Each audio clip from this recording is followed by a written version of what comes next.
¿Pecaremos hasta cuando Cristo venga? O sea, ¿seremos pecadores hasta el día de la segunda venida de Cristo? Porque nos dice la Biblia que el que ha de venir vendrá y no tardará. Porque el Señor mismo con voz de mando, con voz de arcángel y con trompeta de Dios descenderá del cielo, y los muertos en Cristo resucitarán primero. Nos dice Primera de Tesalonicenses 4:16.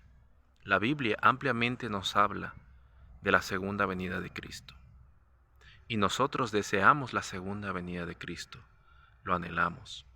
Pero vuelvo a preguntar, ¿qué acerca del pecado? ¿Hasta ese día habrá pecado entre el pueblo de Dios? Contestar esta pregunta es muy amplio, llevará mucho tiempo hacerlo, pero solo quiero compartir con ustedes un par de cosas. La primera de ellas es acerca de la definición de lo que es pecado. ¿Qué es pecado? Una clave para contestar la pregunta es justamente conociendo qué es lo que enseña la Biblia o cómo la Biblia nos define qué es pecado. Y la otra es el poder del Evangelio. ¿Qué es lo que nos dice la Biblia de lo que es pecado? Primera de Juan 3:4 nos dice que todo aquel que comete pecado infringe también la ley, pues el pecado es infracción de la ley. Pecado es transgresión de la ley. En otros textos nos dice que el pecado es saber hacer lo bueno y no hacerlo. Es rebelión. Es un esclavista.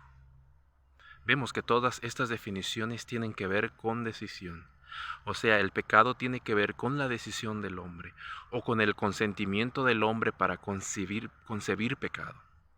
Hay quienes aseguran que pecado es el estado con el que hemos nacido. O sea, llaman a la naturaleza pecaminosa pecado. Naturaleza pecaminosa no es pecado. La naturaleza pecaminosa es la herencia de nuestros padres desde Adán, pero no es pecado. Pecado es cuando la ley de Dios viene a nuestro conocimiento y la conciencia y decides ceder, conscientes, o acaricias ese deseo. Pero en sí mismo el deseo no es pecado, tampoco la tentación es pecado. Pecado es cuando decides conscientemente ceder. Por eso los niños no nacen culpables. Es cuando tienes el conocimiento de lo que estás consintiendo. Eso es pecado. Por eso perfección de carácter no significa perfeccionismo. Son dos cosas distintas, perfección, perfeccionismo. Perfección de carácter tiene que ver con Cristo morando en el corazón humano y es a través de Él. Dios escribe su ley en nosotros y el fruto de eso es una vida completa en regla con la ley de Dios. Pero no es una obediencia por ti mismo o tu propia obediencia, porque entonces la salvación sería por obras, legalismo. Y sino que Cristo es en nosotros la esperanza de gloria. Perfeccionismo tiene que ver con perfección de la carne, perfección del cuerpo. Y la Biblia nunca habla de perfección de carne ni perfección de cuerpo o carne santa. Hubo un tiempo en la iglesia que esa doctrina se introdujo. Incluso levantaron calumnias al pastor John que él estaba enseñando perfeccionismo, carne santa. Cuando realmente él estaba enseñando perfección, pero de carácter. El carácter es lo único que llevaremos al cielo. Nuestro cuerpo será transformado en un abrir y cerrar de ojos a la final trompeta, cuando Cristo venga. Cuando Cristo venga, no vendrá en nada relacionado con el pecado. Él viene por los suyos y Él viene a transformar no el carácter nuestro, sino el cuerpo. Y allí entra la segunda clave que quiero mencionar brevemente, es el poder del Evangelio. El poder del Evangelio no es otra cosa más que el poder de su palabra. La palabra de Dios hizo las cosas que no son.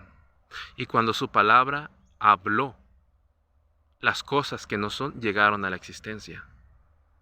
Su palabra tiene poder para crear. Y Él ofrece crear en ti un corazón limpio y colocar su espíritu en ti. Su palabra promete victoria sobre el pecado. Ahora, no cuando Cristo venga, ahora es el tiempo de tener fe. ¿Quién podrá estar firme? Se hace la pregunta cuando Cristo venga. Los de limpio corazón, los que andan en justicia, y Cristo es nuestra justicia. Finalmente, Cristo es el Evangelio eterno. Finalmente, Dios tendrá un pueblo, al final cuando Él vuelva, que tendrá victoria sobre el pecado, y serán la demostración del poder del Evangelio, Cristo en nosotros, la esperanza de gloria.